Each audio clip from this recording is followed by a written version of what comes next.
Question au cercle droit. Cournoyer tente une feinte. Finalement, c'est Gill qui a la ligne bleue. De l'autre côté, Brush qui tire le but! Tire sur réception de Daniel Brush qui donne les 1-0 aux Huskies. Les Huskies qui profitent de cette pénalité là, pour avoir retardé le match chez l'Armada. On a eu un excellent avantage numérique. Là.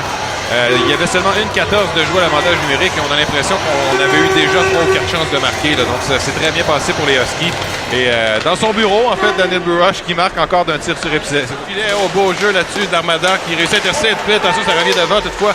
Paquet là, qui perd le disque. On est dans l'enclave. Il y a plusieurs joueurs. Belle passe de Houilleux avec le patin. C'est Carr à la ligne bleue. Carr il va d'un tir, mais il n'y avait personne devant le filet. C'est un arrêt donc facile. Donc vraiment beaucoup d'énergie sur cette dernière séquence et je pense que c'est ce qu'on demande de ce quatrième trio-là. Absolument. Ouais, mais l'attaque se poursuit là, chez les Huskies. C'est Perron qui est allé d'une belle mise en échec. Zenon qui reprend.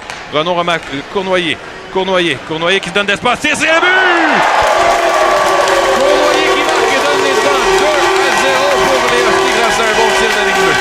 Quel point de capitaine Cournoyer pour battre Sheehan et doubler l'avance des siens, mais quelle séquence en zone offensive de Mathis Perron comme un train qui a travaillé dans le coin de la patinoire pour aller chercher cette rondelle-là. Et puis les Huskies qui concrétisent. Il va faire du bien ce but-là.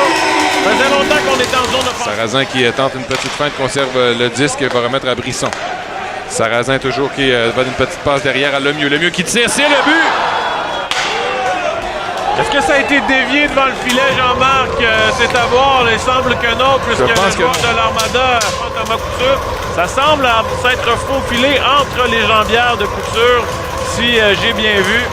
Donc l'Armada qui vient marquer une première fois ce soir. Michael Denis qui définitivement voilait. Je pense en direction du territoire des Huskies. C'est raté. Donc Cournoyer, attention, ça passe à lui qui rate.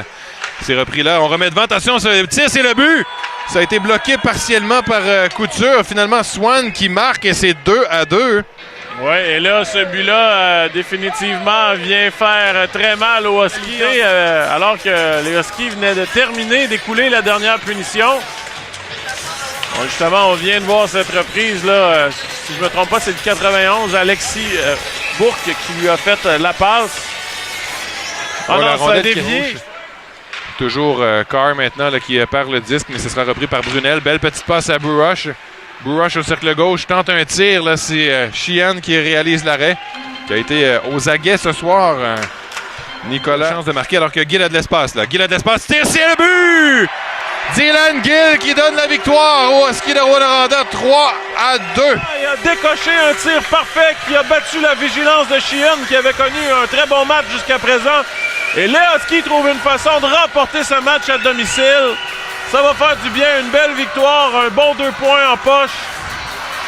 Beaucoup de positifs tout de même là. Ça a été un match en montagne russe, mais on le finit justement de belle façon avec un but de Dylan Gill.